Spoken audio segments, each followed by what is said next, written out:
July August গণ অভ্যুত্থানে এদেশের ধর্মপ্রাণ মুসলমান জনগণ এবং ছাত্র মাদ্রাসার আলেম এবং ওলামাদের ব্যাপক অবদান এবং ভূমিকা ছিল। কিন্তু আপনি খেয়াল করলে দেখবেন যে রাস্তায় লক্ষ লক্ষ কোটি কোটি মুসলমান ধর্মপ্রাণ জনতা থাকলেও ক্ষমতা কিন্তু চলে গেছে এনজিওদের হাতে। তার কারণ হচ্ছে আমরা ভোটার হিসেবে, সাধারণ জনগণ হিসেবে আমাদের সংখ্যা এবং আমাদের সমর্থন লক্ষ লক্ষ কোটি কোটি হলেও রাষ্ট্রের যে ডিপ স্টেট আছে, রাষ্ট্রের যে মূল স্টেক হোল্ডার আছে, সেই জায়গায় আমাদের কোনো শক্তিশালী প্রতিষ্ঠান আমরা তৈরি করতে পারিনি। এই শক্তিশালী প্রতিষ্ঠান তৈরি করতে না পারার কারণে কোনো উদ্যোগ ঘোষণা হওয়ার পর আমরা আজীবন শুধু পুঁতিবাদী করে গেলাম, নিজেরা কোনো উদ্যোগ নিয়ে বাস্তবায়ন করতে পারলাম না।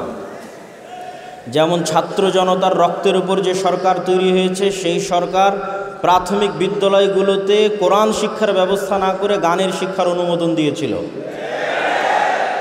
তাহলে আমরা এই যে লক্ষ লক্ষ কোটি কোটি জনগণ পরিশ্রম করলো, শ্রম দিল, তারা কেন রাষ্ট্রে প্রাথমিক শিক্ষায় কোরআন এবং দ্বীনি শিক্ষা বাস্তবায়নের যে উদ্যোগ, যে চেষ্টা, সেটি বাস্তবায়ন করতে তো পারলই না, উল্টো এনজিওরা গানের মাধ্যমে বেহায়াপনা এবং বেলিল্লাপনার সংস্কৃতি আমাদের সন্তানের মধ্যে ঢুকিয়ে দেওয়ার চেষ্টা করছে এই সরকারের আমলে। এই বিষয়টা আমাদের মাথায় নিতে হবে এবং চিন্তা করতে হবে যে আমরা কিভাবে কাজ করলে আগামী 30 বছর পর, আগামী 20 বছর পর, আগামী 50 বছর পর শুধু ইমাম মুয়াজ্জিনের ভাতা নয়, শুধু দাওরায়ে হাদিসের সনদের সার্টিফিকেট নয়, বরং সম্পূর্ণরূপে বাংলাদেশে ইসলামী বিপ্লব কায়েম হবে ইনশাআল্লাহ। এই চিন্তা, এই চেতনা এবং এই পরিকল্পনা নিয়ে আমাদের কাজ করতে হবে। এবং এইটি কাজ করার জন্য আমি ছোট্ট দুই একটা কথা বলে আমার বক্তব্য শেষ করব। এক, আল ইমান বিল গায়বে, মজবুত বিশ্বাস লাগবে। আপনি শুধু দুনিয়াবি কার্যকরণের সূত্র দিয়ে যদি বিজয় অর্জন করতে যান, তাহলে আজকে আমরা যত দুর্বল, আজকে গাজার মানুষ যত দুর্বল, তার চেয়ে বেশি দুর্বল ছিল মুসা আলাইহিস সালাতু ওয়াস সালাম ফেরাউনের নিকটে। কিন্তু মুসা আলাইহিস সালাতু ওয়াস সালামের ইমান বিল গায়বে বিশ্বাস ছিল। যে ইমান বিল গায়ব আমরা সবসময় পড়ি, আমানতু বিল্লাহি ওয়া মালাইকাতিহি, আল্লাহর ফেরেশতার উপর বিশ্বাস, নূরের উপর বিশ্বাস, গায়েবী মদদের উপর বিশ্বাস। আপনারা চোখের সামনে দেখেছেন 16 বছরের ফ্যাসিবাদ কিভাবে আল্লাহর গায়েবী মদদে পতন ঘটেছে। এই গায়েবী মদদ যদি আপনি চোখের সামনে দেখে থাকেন, তাহলে কেন বিশ্বাস করবেন না যে আল্লাহর গায়েবী মদদে এদেশে একদিন পূর্ণাঙ্গ ইসলামিক বিপ্লব প্রতিষ্ঠিত হবে ইনশাআল্লাহ। এটার উপর আপনার ইয়াকিন থাকতে হবে যে আল্লাহ সুবহানাহু ওয়া তাআলা চাইলে আপনাকে সাহায্য করতে পারে। 2, প্রকৃত নেতৃত্বের বিকাশ ঘটানো। প্রকৃত নেতৃত্ব কোথায় থেকে আসবে?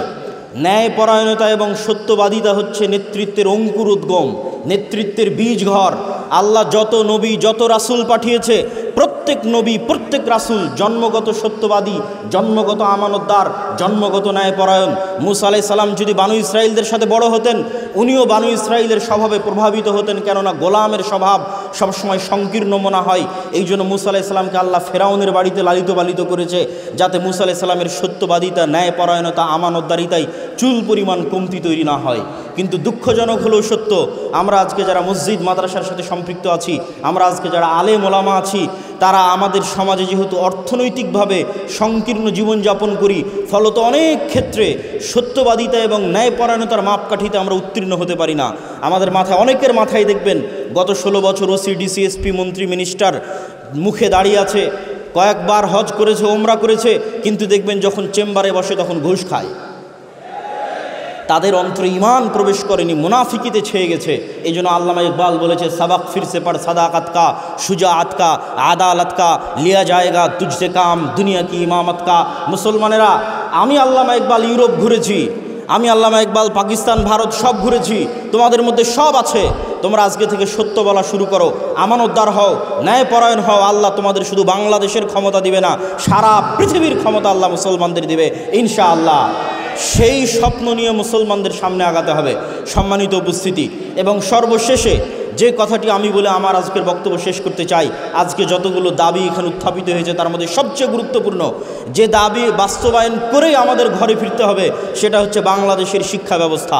এনসিটিভি কারিকুলাম, শিক্ষা প্রণয়ন কমিটি, শিক্ষা বাস্তবায়ন কমিটি, শিক্ষা কমিশনের নামে যত কিছু আছে, এই প্রত্যেকটাতে এই সরকারকে এবং ভবিষ্যৎ সরকারকে বাধ্যতামূলক ইসলামপন্থী এবং আলেম ওলামাদের জায়গা দিতে হবে। এই একটা দাবিতে যদি আমরা শক্ত থাকি, বাংলাদেশের শিক্ষা কারিকুলাম থেকে যদি নাস্তিকতা ফ্যাসিবাদকে আমরা বিতাড়িত করতে পারি, আমাদের সন্তানের হৃদয়ে যদি আমরা ঈমান বিল গায়েব এবং সত্যবাদিতা ও ন্যায়পরায়ণতার মাধ্যমে যদি তাদের নেতৃত্ব সামনে নিয়ে আসতে পারি, আর আমাদেরও যদি শক্তিশালী প্রতিষ্ঠান থাকে, ডিপ স্টেটে শক্তিশালী প্রতিষ্ঠান থাকে, রাষ্ট্রের কাঠামে শক্তিশালী প্রতিষ্ঠান থাকে, তাহলে আবারও আগামী 10 বছর পর, 15 বছর পর, 30 বছর পর, 50 বছর পর, 100 বছর পর আবারও জুলাই এবং আগস্ট অভ্যুত্থান সংঘটিত হবে। আর সেই জুলাই এবং আগস্ট কোনো সরকারকে বিতাড়িত করার জন্য হবে না, কালেমার পতাকাকে রাষ্ট্রে উড্ডীন করার জন্য হবে ইনশাআল্লাহ। আমার পরে আর কোনো নবী আসবে না, আমার পরে আসবে আলেমগণ, আল উলামা ওয়ারাসাতুল আম্বিয়া। সেই নবীগণের ওয়ারিস হচ্ছেন আমাদের এই ওলামায়ে কেরামগণ। সুতরাং ওলামায়ে কেরামরাই হচ্ছেন নবীদের ওয়ারিস, আম্মিয়া আইম্মাতুল কেরাম। আল্লাহ রাব্বুল আলামিন কোরআনে মসজিদ সম্পর্কে আলোচনা করেছেন, ইন্নামা ইয়ামু মাসাজিদাল্লাহি মান আমানা বিল্লাহি ওয়াল ইয়াউমিল আখির ওয়া আকামাস সালাতা ওয়া আতাজ যাকাতা ওয়া লাম ইয়াখশা ইল্লাল্লাহ। এখানে 5টা বৈশিষ্ট্য উল্লেখ করা হয়েছে, তার মধ্যে সবচেয়ে গুরুত্বপূর্ণ সর্বশেষ যেটা, তা হচ্ছে ওয়া লাম ইয়াখশা ইল্লাল্লাহ, আল্লাহ ছাড়া কাউকে ভয় করবে না। কিন্তু আমরা দেখতে পাচ্ছি বর্তমানে আমাদের যে ইমামদের অবস্থা, তাতে ওয়া লাম ইয়াখশা ইল্লাল্লাহর পরিবর্তে ওয়া লাম ইয়াখশা ইল্লাল কমিটি, ওয়ালাম ইয়াখশা ইল্লাল কমিটি। এইখান থেকে আমাদেরকে মুক্ত হতে হবে।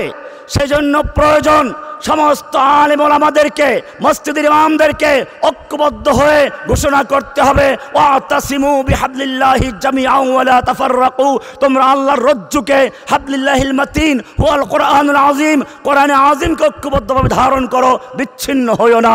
যদি বিচ্ছিন্ন হও, কোরআন বলছে ওয়ালা তানাযাউ ফাতাফশালু ওয়া তাযহাবা রিহুকুম, যদি তোমরা পরস্পর ইখতিলাফ করো, মতবিরোধ করো, ঝগড়া করো, ফাসাদ করো, দলাদলি করো, জেনে রাখবে ফাতাফশালু, তোমরা ফাসাল, তোমরা হীনমন্যতায় ভুগবে, ওয়াতাযহাবা রিহুকুম, তোমাদের প্রভাব তোমাদের শত্রুদের অন্তর থেকে চলে যাবে। এই কারণেই আমাদের মনে রাখতে হবে, মসজিদ শুধুমাত্র একটি ইবাদতের জন্যই না। আল্লাহর নবী সর্বপ্রথম মদিনায় গিয়ে যে কাজটি করেছেন, আউয়ালু মা ফাআলা রাসূলুল্লাহ সাল্লাল্লাহু আলাইহি ওয়াসাল্লাম হিনা বাহাজারা বিনাউল মসজিদ, প্রথমে মদিনায় গিয়ে মসজিদ তৈরি করেছেন।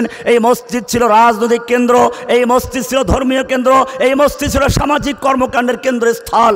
এভাবেই আল্লাহর রাসূল সাল্লাল্লাহু আলাইহি ওয়াসাল্লাম এই মসজিদে বসে সব কাজগুলো আঞ্জাম দিয়েছিলেন। সম্মানিত ওলামায়ে কেরাম, সম্মানিত মসজিদের আইম্মায়ে কেরাম, জেনে রাখবেন আল্লাহ সুবহানাহু ওয়া তাআলা আমাদের কিছু দায়িত্ব দিয়েছেন। কোরআনের প্রথম দায়িত্ব হচ্ছে আল্লাযীনা ইউবাল্লিগুনা রিসালাতিল্লাহি, আমাদের প্রথম কাজ হচ্ছে আল্লাহর রিসালাতকে পৌঁছে দেওয়া। 2 নম্বর কাজ হচ্ছে ওয়ালা ইয়াখশাউনাহু ওয়া ইয়াখশাউনাহু, আল্লাহকে ভয় করা। ওয়ালাম ইয়াখশা ইল্লাল্লাহ, আমাদের আল্লাহ ছাড়া আর কাউকে ভয় করলে চলবে না। কোরআন বলছে সূরা মায়েদার 55 নম্বর আয়াতে, ইন্নামা ওয়ালিয়্যুকুমুল্লাহু ওয়া রাসূলুহু ওয়াল্লাযীনা আমানু, তোমাদের বন্ধু কোনো কমিটি নয়, তোমাদের কমিটির অন্য কেউ নয়, তোমাদের বন্ধু হচ্ছে আল্লাহ, তোমাদের অভিভাবক হচ্ছেন রাসূল, ওয়াল্লাযীনা আমানু, এবং যারা তোমাদের সঙ্গে 5 ওয়াক্ত নামাজে অংশগ্রহণ করে তারাই তোমাদের সত্যিকার বন্ধু, তারাই তোমাদের সত্যিকার আপনজন। এদেশের জনগণ তাদেরকে দেশ থেকে বিতাড়িত করেছে। ইসলামের জন্য এদেশের মানুষ বিএনপিকে ভালোবেসেছে। আমার মনে আছে জিয়াউর রহমান সাহেব সর্বপ্রথম সংবিধানে বিসমিল্লাহ সংযুক্ত করে এদেশের মানুষের ভালোবাসা অর্জন করেছিলেন। এরপরে বেগম খালেদা জিয়া এদেশের আলেম ওলামাদেরকে সম্মান দেখিয়েছিলেন এবং তিনি বলেছিলেন যে আমি ইসলামকে ভালোবাসি, আপনারা ইসলাম কায়েম করেন, আমাদের কোনো বাধা নেই। এজন্য মনে রাখতে হবে, আমরা এই জালিমকে হটানোর জন্য কারা নির্যাতন শুধু বিএনপি বা জামাত একভাবে কেউ করে নাই, এদেশের সব মানুষের অবদান ছিল। সুতরাং আমাদের মনে রাখতে হবে, আমরাও যাতে করে ঐক্যবদ্ধভাবে আমরা বিএনপির কাছে একটা জিনিস চাই যে তাদেরকে যেভাবে এদেশের জনগণ ইসলামের জন্য ভালোবেসেছে, ইসলামের পক্ষের শক্তি মনে করেছে, সেই অবস্থানটা ধরে রাখুক। ইনশাআল্লাহ এদেশে ঐক্যবদ্ধ থাকবে মানুষ। আল্লাহ তাআলা আমাদের সকলকে ঐক্যবদ্ধ থাকতে তৌফিক দান করে, আমিন।